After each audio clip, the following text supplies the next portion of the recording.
Hello everyone.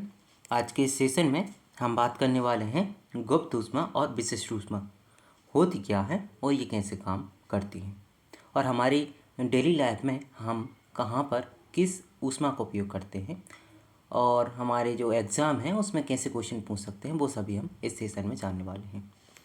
ठीक है, तो सबसे पहले अगर हम बात करें ऊष्मा की, ठीक है, कि आखिर ऊष्मा है क्या, उसके बाद हम जानें कि गुप्त ऊष्मा और विशिष्ट ऊष्मा क्या है। अगर हम ऊष्मा की बात करें, ऊष्मा अर्थात हीट होती क्या है, तो आप बोलना ऊष्मा क्या है। एक प्रकार की हमारे पास में ऊर्जा है।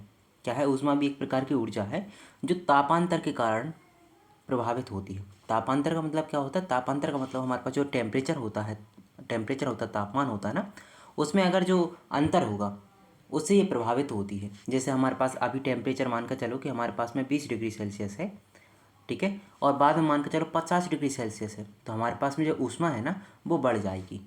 तो सीधी सिंपल बात यह है कि जो तापमान में अंतर हो रहा है, तापमान बढ़ रहा है या घट रहा है, उसके अनुसार हमारे पास में जो ऊष्मा है वो बदलती रहती है। इसलिए हमने बोला है ये तापांतर के कारण प्रभावित होती है और क्या है, एक प्रकार की ऊर्जा का ही रूप है। ठीक है, अगर हम बात करें एकक, एकक का मतलब होता है इकाई या फिर यूनिट की बात करें तो हमारे पास में इसकी इकाई जूल होती है या फिर कैलोरी। ठीक है, हमारे पास में ऊष्मा की इकाई या तो जूल होगी या फिर कैलोरी होगी। अगर हम प्रतीक की बात करें तो हम क्यू, कैपिटल क्यू होता है ना, उसके द्वारा इसे डिनोट करते हैं। तो क्या है, ऊष्मा और तापमान, अगर समझो कि ऊष्मा और तापमान दोनों एक है तो ये बात गलत है। ऊष्मा अलग है और तापमान अलग है। ठीक है, ताप गर्मी की मात्रा नहीं बल्कि उसका मापन है। अगर नहीं समझे तो ऐसे समझो कि हमारे पास में, मान के चलो हमारे पास में, हमने बोला कि ये आज हमारे यहाँ पे जो टेम्परेचर था वो लगभग कितना था, 38 डिग्री सेल्सियस था। ठीक है, तो यह क्या हुआ, ये हमने बोला कि हमारे यहाँ का तापमान है ये। ठीक है, तो सीधी सिंपल बात यह है, तापमान क्या है, तापमान ऐसा हमारे पास मेजरमेंट इक्वेंट है जो बताता है कि गर्मी ज़्यादा है या फिर ठंडी ज़्यादा है। ठीक है, तो सीधी बात है, मापने के लिए हम तापमान का उपयोग करते हैं। और ऊष्मा क्या है, ऊष्मा एक हमारे पास में ऊर्जा का प्रकार है जो बताता है कि ऊष्मा है कितनी आपके पास में। ठीक है, तो भाई हमने बोला है ताप क्या है, जो हमारे पास तापमान होता है वो गर्मी की मात्रा को बताता है कि गर्मी ज़्यादा हो रही है या फिर कम हो रही है और हो कितनी रही है, उसकी मात्रा बताता है कि 20 डिग्री हो रही, 30 डिग्री हो रही, 40 डिग्री हो रही। ठीक है, इसके बाद हम बात करते हैं विशिष्ट ऊष्मा की। इसे हम बोलते हैं स्पेसिफिक हीट बोलते हैं। ये क्या होती है, तो आप बोलना हमारे पास में विशिष्ट ऊष्मा की अगर हम बात करें तो हमारे पास में अगर 1 किलो कोई पदार्थ है, ठीक है, हमारे पास 1 किलो द्रव्यमान का कोई पदार्थ है और उस पदार्थ का हमें 1 डिग्री सेल्सियस का बढ़ाना है, उसका तापमान बढ़ाना है। ठीक है, मान के चलो कि हमारे पास में पदार्थ के रूप में ऐसे मान के चलो कि हमारे पास में 1 किलो हमारे पास में पानी है ना, 1 किलो या लीटर, मान लो कि हमारे पास में 1 लीटर पानी है। ठीक है, अब हमने बोला 1 लीटर पानी है, अभी इसका जो टेम्परेचर है वो लगभग हम मान के चलते हैं कि हमारे पास में जो रूम टेम्परेचर है उसके अनुसार हम मान के चल रहे हैं लगभग 38 डिग्री की सेंटीग्रेड के समथिंग इसका हम मान के चल रहे हैं कि टेम्परेचर है। अब क्या करना है, हमको 38 डिग्री से लेके 39 डिग्री सेल्सियस इसको बढ़ाना है। तो हमने क्या बोला कि हमारे पास में 38 डिग्री था, 38 से 39 डिग्री बढ़ा रहा है, मतलब हमारे पास में 1 डिग्री का अंतर है। तो हम बोलेंगे हमारे पास में एक ऐसी मात्रा है ऊष्मा की, हमें इतनी मात्रा चाहिए कि 1 डिग्री सेल्सियस हम 1 लीटर को जो तापमान है उसको बढ़ा सकें। तो क्या है, किसी पदार्थ के 1 किलो द्रव्यमान का तापमान 1 डिग्री बढ़ाने के लिए, या फिर हो सकता है बढ़ाने की जगह हम घटा रहे हों। ठीक है, तो बढ़ाने या घटाने के लिए जितनी ऊष्मा हमें चाहिए, देखो अगर हम बढ़ा रहे हैं तो हम जो हमारे पास में पानी है उसको ऊष्मा देंगे, है ना, और घटा रहे हैं तो उससे ऊष्मा निकालेंगे। दो ही बातें होंगी, या तो हम ऊष्मा देंगे 1 डिग्री सेल्सियस बढ़ाने के लिए या फिर उससे लेंगे। तो इसे ही हम बोलते हैं, जो भी ऊष्मा हम दे रहे हैं या फिर ले रहे हैं इसी को बोलते हैं हम विशिष्ट ऊष्मा। ठीक है, इसको देखो, इसको एक फॉर्मूला होता है हमारे पास में, सूत्र होता है Q = mc∆T। यहाँ पे जो Q है ना, Q का मतलब होता है ऊष्मा हम दे रहे हैं फिर ले रहे हैं, तो आप बोल सकते हो अवशोषित ऊष्मा या फिर दी गई ऊष्मा है। जो m है ना, m का मतलब होता है हमारे पास में जो अब द्रव्यमान कितना है, जो पदार्थ हम बात कर रहे हैं जिसका हमें टेम्परेचर बढ़ाना है घटाना है उसका द्रव्यमान कितना है। जो c होता है ना, c का मतलब होता है यहाँ पे विशिष्ट ऊष्मा, हमारे पास स्पेसिफिक हीट होता है उसके लिए डिनोट करता है c। और जो t होता है, डेल्टा t है ना, जहाँ पे भी डेल्टा लगा होता है, डेल्टा का मतलब होता है परिवर्तन हो रहा है, मतलब पहले टेम्परेचर कितना था और बाद में टेम्परेचर कितना है। मान के चलो कि हमारे पास में पहले टेम्परेचर 20 था और अब हमारे पास टेम्परेचर 10 है, तो हम इन दोनों में देखेंगे अंतर कितना है, तो आप बोलोगे 20 में से 10 माइनस करेंगे तो 10 डिग्री का अंतर है, तो ये हमारे पास डेल टी की वैल्यू होगी।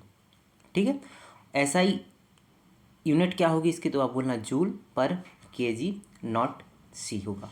ओके, इसके बाद हम करते हैं गुप्त ऊष्मा की बात। गुप्त ऊष्मा क्या है, तो आप बोलना ये विशिष्ट ऊष्मा से थोड़ा विशेष है। गुप्त ऊष्मा क्या है, गुप्त का मतलब है ना हमारे पास छुपी हुई, है ना, लेटेंट हीट बोल सकते हैं कि हमारे पास एक छुपी हुई हीट है, हमारे पास ऊष्मा है, मतलब जो हमें देख नहीं सकते। इसके लिए जैसे मान के चलो कि हमारे पास में पानी था, पहले हमारे पास में 37 डिग्री सेल्सियस पानी था और अब हमारे पास में यहाँ पे 38 डिग्री सेल्सियस हो गया। हम इसको मेजर कर सकते हैं, पहले 37 डिग्री था, अब 38 है, मतलब 1 डिग्री सेल्सियस के यहाँ पे अंतर आया।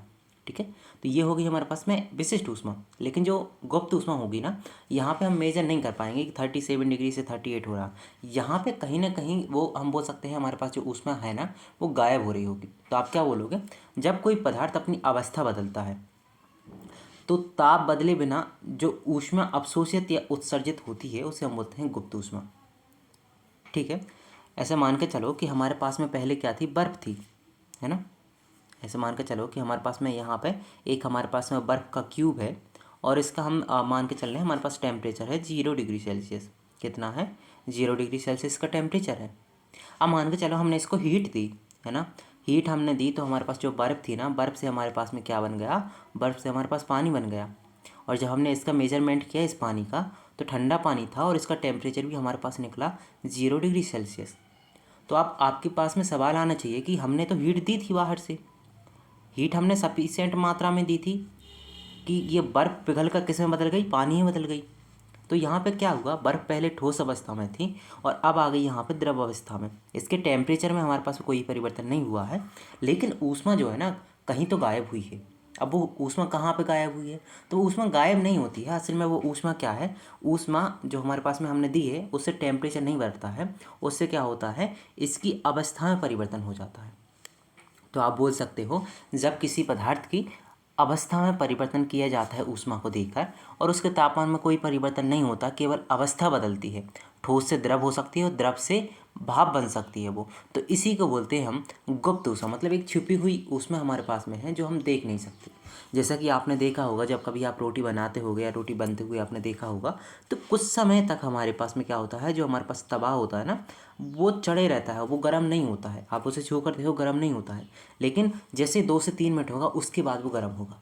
तो इतनी ऊष्मा इतनी ली है वो कहाँ भाई, तो वो गई है पहले इसको गर्म करने के लिए, धीरे धीरे इसकी स्टेज को चेंज कर रहा था वो, है ना। जैसे आपने तेल को उबलते हुए देखा होगा, तो पहले तेल ऊष्मा को इकट्ठा करता है, जब इकट्ठी हो जाती है फिर जाके वो अपनी स्टेट चेंज करता है, भाप में बदलता है ना।